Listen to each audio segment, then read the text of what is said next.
కీలక నిర్ణయాలు తీసుకుంది Andhra Pradesh cabinet. State investment promotion board ప్రతిపాదనలకు ఆమోదం తెలియజేసింది. 39,000 కోట్ల రూపాయలకు పైగా పెట్టుబడులకు అప్రూవల్ ఇచ్చింది. అయితే ఎజెండా సమాచారం లీక్ కావడంపై ఎక్కువగా చర్చ జరిగింది. సమాచారం లీక్ కాకుండా జాగ్రత్తలు తీసుకోవాలని మంత్రులకు సూచించారు సీఎం. ఆంధ్రప్రదేశ్ మంత్రివర్గ సమావేశంలో లీకేజీ అంశం ప్రకంపనలు రేపింది. కేబినెట్ ఎజెండా లీక్ అవుతోందన్నారు ముఖ్యమంత్రి చంద్రబాబు. ప్రభుత్వం దగ్గర ఉన్న సమాచారం, కేబినెట్ ఎజెండా ఇవన్నీ ముందుగానే బయటికి లీక్ అవుతున్న విషయాన్ని మంత్రివర్గ సమావేశంలో ప్రస్తావించారు సీఎం. కేబినెట్ ఎజెండా బయటికి ఎలా వెళ్తోందని నిలదీశారు. సమాచారం విషయంలో గోప్యత ఉండాలని సూచించారు. అప్పట్లో ఎన్టీఆర్ మంత్రివర్గాన్ని బర్తరఫ్ చేసిన విషయం గుర్తు చేశారు. ప్రతి కేబినెట్ మీటింగ్ కు ముందు మంత్రులకు ఎజెండా ఇస్తారు. కానీ ఇవాళ ఎజెండా రాలేదని మంత్రి నాదెండ్ల మనోహర్ ప్రశ్నించారు. దీంతో సీఎం చంద్రబాబు కల్పించుకున్నారు. సమాచారం బయటికి వెళ్తోందన్నారు.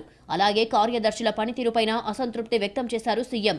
కార్యదర్శులు గతంలో చర్చల్లో భాగస్వాములవుతూ ఏ సందేహం వచ్చినా పూర్తిగా నివృత్తి చేసేందుకు చొరవ చూపేవారని, ఇప్పుడు ఆ పరిస్థితి లేకుండా పోయిందని అసంతృప్తి వ్యక్తం చేశారు. అంతకుముందు ఏపీ కేబినెట్ కీలక నిర్ణయాలు తీసుకుంది. స్టేట్ ఇన్వెస్ట్మెంట్ ప్రమోషన్ బోర్డు ప్రతిపాదనలకు ఆమోదముద్ర వేసింది. 39,000 కోట్లకు పైగా పెట్టుబడులకు కేబినెట్ ఆమోదించింది. ఇప్పటి వరకు 9 లక్షల కోట్లకు పైగా పెట్టుబడులు వచ్చాయని ప్రభుత్వం స్పష్టం చేస్తోంది. విశాఖపట్నంలో ఐటీ పార్క్, డేటా సెంటర్లకు కేబినెట్ ఆమోదం తెలిపింది. క్వాంటం రంగంలో తయారీ, పరిశోధన కోసం 180 కోట్ల రూపాయలతో నిర్మించనున్న ఇన్స్టిట్యూట్ కు 2.5 ఎకరాలు కేటాయిస్తూ మంత్రివర్గం నిర్ణయం తీసుకుంది. ఏపీ ప్రైవేటు యూనివర్సిటీ చట్టం 2016లో సవరణలకు ఆమోదం తెలిపింది.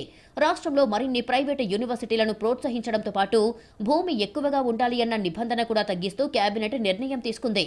ఫీజుల నియంత్రణ ఆర్డినెన్స్ కు కేబినెట్ ఆమోదం తెలిపింది.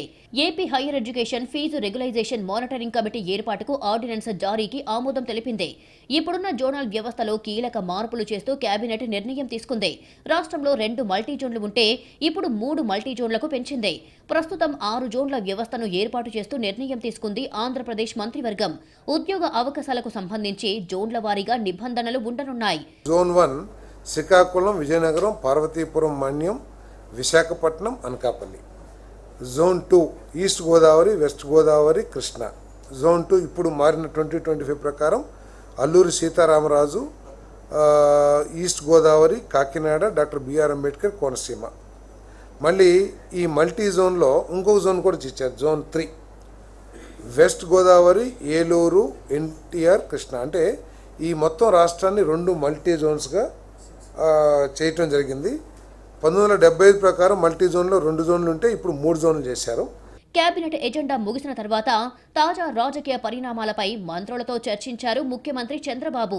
మున్సిపల్ ఎన్నికలకు సిద్ధం కావాలని ఆదేశించారు. అలాగే సమాచార గోప్యత పాటించాలని సూచించారు.